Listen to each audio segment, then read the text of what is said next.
जब आपको कनेक्टर्स का नॉलेज होता है ना, तो आप एक ही सेंटेंस को बहुत तरीके से बोल पाते हो। कनेक्टर्स को चेंज करके सिर्फ उस सेंटेंस की आप सेंस भी चेंज कर सकते हो। और इसीलिए आज के इस सेशन में मैं कुछ कनेक्टर्स लेकर के आई हूं जो कि कॉन्ट्रास्ट दिखाने के लिए है और पर्पस बताने के लिए। जब भी आप किसी चीज के बीच कॉन्ट्रास्ट दिखाते हो, जैसे हमने बोला कि हाँ ऐसा था फिर भी उसने ऐसा किया, ऐसा नहीं था लेकिन हाँ ऐसा था, तो ये लेकिन फिर भी, इसके लिए हम कनेक्टर्स का यहाँ पर यूज करते हैं। तो आज के सेशन में हम यही देखने वाले हैं। Hey everyone, this is Tina. Welcome back to my channel. Here we listen, learn something new every day and practice. So are you up for practicing today again? Let's begin the session now. तो पहले हम देखते हैं contrast वाले connectors जो कि हम informal language में यूज कर सकते हैं। पहला हमारा कनेक्टर है येट। जैसे मैंने बोला कि वो थका हुआ था फिर भी वो काम कर रहा है, राइट, यानी कि अभी तक वो काम कर रहा है। So he was tired yet he is working. He was tired yet he is working. अब यहाँ पर आपको सेंटेंस को सुनना है, उसको बार बार रिपीट करना है, ठीक है। इसलिए मैं 2 बार एक सेंटेंस को बोलूंगी।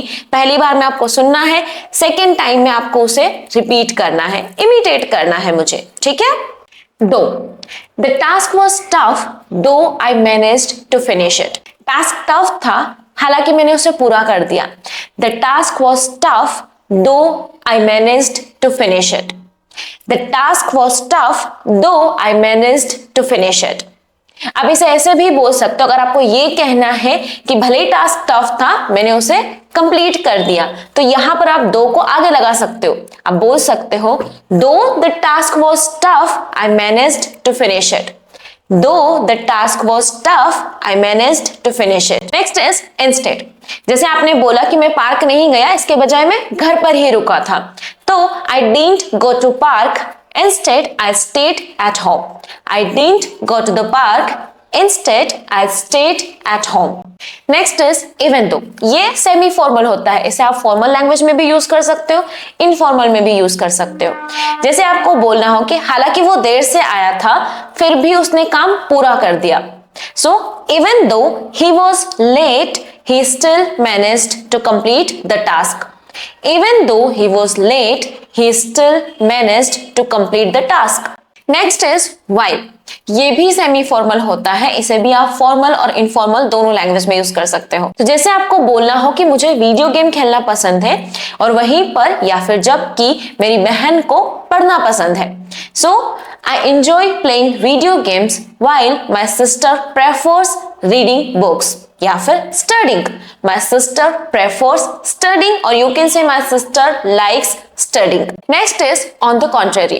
ये एक फॉर्मल कनेक्टर होता है जिसे आप फॉर्मल लैंग्वेज में यूज करते हो। तो जैसे आपको बोलना हो कि वो एग्जाम में फेल नहीं हुआ बल्कि उसे सबसे ज्यादा मार्क्स मिले हैं, so you can say he didn't fail the exam. On the contrary, he scored the highest marks. He didn't fail the exam. On the contrary, he scored the highest marks in spite of. ये भी formal होता है जिसे आप formal language में use करते हो। In spite of the rain, the match continued. In spite of the rain, the match continued. Next is despite. इसका भी वही मतलब हो जाता है कि इसके बावजूद भी या फिर इसके बाद भी, जैसे कि उसकी तबीयत खराब होने के बाद भी वो काम पर आई। Despite her illness, she came to work. Despite her illness, she came to work. Next is whereas. It means जबकि। जैसे आपने बोला कि उसे चाय पसंद है जबकि उसके भाई को कॉफी पसंद है। She likes tea whereas her brother prefers coffee. She likes tea whereas her brother prefers coffee. Next is conversely. ये भी फॉर्मल होता है, इसे भी आप फॉर्मल लैंग्वेज में यूज कर सकते हो। सो जैसे आपको बोलना हो कि उसे आउटडोर्स एक्टिविटीज पसंद है जबकि उसका जो फ्रेंड है उसे घर पर रहना पसंद है। He enjoys outdoors activities. Conversely, his friend likes staying indoors. अब हम कुछ ऐसे कनेक्टर्स देखते हैं जो कि हम पर्पस बताने के लिए यूज करते हैं। जैसे कि हर जगह आपने सुना होगा कि के लिए हम फॉर का यूज कर देते हैं कि आई कम हियर फॉर यू, यानी कि मैं यहाँ आपके लिए आया, तो पर्पस है ये, राइट। तो इस पर्पस को बताने के लिए आप बहुत सारे कनेक्टर्स का यूज कर सकते हैं। Let's see here. First is here in order to. It means कि ताकि या फिर के लिए भी आप बोल सकते हो। हिंदी पर हमें नहीं जाना है, सेंस को समझने की कोशिश करना है, पर्पस दिखाने के लिए हम इसका यूज करते हैं, right. So in order to, वो एक्सरसाइज करने के लिए जल्दी उठता है. So he wakes up early in order to exercise. He wakes up early in order to exercise. Next is with the aim of. इसे भी आप फॉर्मल लैंग्वेज में यूज कर सकते हो. तो जैसे आपको बोलना हो कि उसने अपनी स्किल्स को इंप्रूव करने के लिए काम शुरू कर दिया. So you can say she started working with the aim of improving her skills. She started working with the aim of improving her skills. Next is in the interest of. इसे भी आप फॉर्मल लैंग्वेज में use कर सकते हो. तो जैसे कि आपको बोलना हो कि उन्होंने प्रोजेक्ट को टाइम पर खत्म करने के लिए देर तक काम किया. So you can say they worked late in the interest of finishing the project on time. They worked late in the interest of finishing the project on time. Next is with a view to. इसे भी आप formal language में use कर सकते हो. जैसे आपको बोलना हो कि कंपनी अपने प्रोडक्शन को बढ़ाने के लिए नई टेक्नोलॉजी में इन्वेस्ट कर रही है. So you can say the company is investing in new technology with a view to increasing production. The company is investing in new technology with a view to increasing production. Next is here for the sake of. इसे आप तब use करते हो जब आपको बोलना हो कि उसने उसके भले के लिए ऐसा कुछ किया. ये एक सेमी फॉर्मल कनेक्टर होता है जिससे आप फॉर्मल और इनफॉर्मल दोनों में यूज कर सकते हो. तो जैसे अगर आपको बोलना हो कि उसने अपने परिवार के भले के लिए सेक्रीफाइस किया. He made the sacrifice for the sake of his family.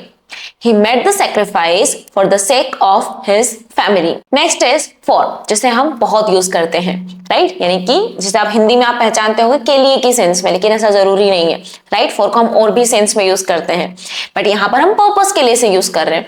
सो जैसे आपको बोलना हो कि वो अपने बेटर फ्यूचर के लिए पढ़ाई कर रही है. So she is studying for her better future. She is studying for her better future. Next is to, जिसे भी हम पर्पस दिखाने के लिए यूज करते हैं. तो अगर आपको कहना हो कि मैं ग्रोसरीज खरीदने के लिए मार्केट गई थी. सो you can say I went to market to purchase groceries. I went to market to purchase groceries. Okay, तो ये कुछ हमारे कनेक्टर्स थे जो कि पहले हमने कॉन्ट्रास्ट के लिए देखे थे और उसके बाद वाले पर्पस बताने के लिए हमने देखे थे. आई होप कि आपको इनमें से कुछ कनेक्टर्स याद रह जाएंगे और आप इन्हें अपनी डे टू डे लाइफ में यूज करोगे. अगर आप सच में प्रैक्टिस करना चाहते हो तो यहाँ पर स्क्रीन पर आपको 2 से 4 कनेक्टर्स दिख रहे होंगे जो कि आज हमने इस सेशन में देखे हैं. इनके साथ में कुछ सेंटेंसेस बना करके मुझे कॉमेंट बॉक्स में बताना और प्रैक्टिस करने की कोशिश करना. ओके, चीजों को टंग पर सेट करना बहुत जरूरी है. याद करने से कुछ नहीं होता है, तो बोल करके प्रैक्टिस करना. इसी के साथ अगर वीडियो पसंद आया हो तो वीडियो को लाइक कर देना, चैनल को सब्सक्राइब कर लेना और अपने फ्रेंड्स के साथ में शेयर कर देना. I'll meet you in the next session. Till then, take care. Bye bye. Keep practicing, keep learning, and enjoy the process of learning.